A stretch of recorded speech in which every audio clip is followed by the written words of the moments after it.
London's BFI IMAX was transformed into an alternate universe for Kingdom of the Planet of the Apes' star-studded preview event. Set 300 years after the franchise's previous outing, Kingdom of the Planet of the Apes picks up the story and introduces new ape hero Noah, his human friend May, and their adversary, ape leader Proxima Caesar. Speaking with Virgin Radio at the film's recent special event, Owen Teague opened up about how he coped with the pressure of playing Noah, the film's main star. I remember there was a shift halfway through Ape School.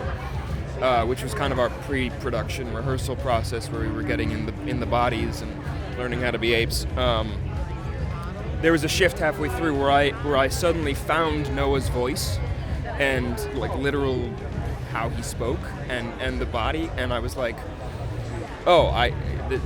we can do this. And all that pressure kind of went to the side for the next 6 months, and the minute I got back to the States after we wrapped, it came back. And now it's in full force. But while we were actually making the movie, we were so focused and having such a good time that I didn't really think about it at all. Fellow cast member Freya Allan revealed she wasn't aware of the extra acting challenges of playing the film's only human main character. I had to do the scenes without them.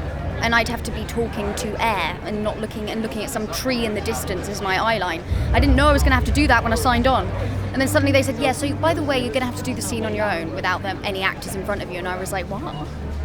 But it just became normal, I had to do stuff like hug the air, and it was very weird. Like many of the film's cast, Proxima Caesar actor Kevin Durand grew up watching the original films and found acting in this movie a real full circle moment. I grew up watching Planet of the Apes, and the movie with Charlton Heston, I would beg my mother to put it on the TV, and she would refuse a lot of the time because I would always end up hiding behind the couch crying and peeking through and just going, oh my God, because I was so scared.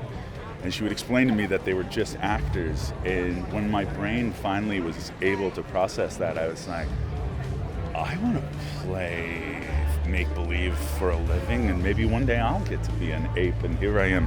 I'm the king of the apes. It's absolutely bananas. Gushing all about the new cast, former Planet of the Apes star Andy Serkis said he was on hand early to advise the newest actors on their motion capture journeys. My job was to really help them to fill in. Like, for instance, this film starts generations later, and it's like, how will they have evolved using speech? Linguistically, how evolved are they? Physically, how much have they changed? And also the fact that there are different clans of apes around the world. How do they differ? And so there are very specific questions. And then working with the actors when they were first starting to use performance capture and relating to their avatars and physically working out how they might move. But all the time, really, it being about character and not just.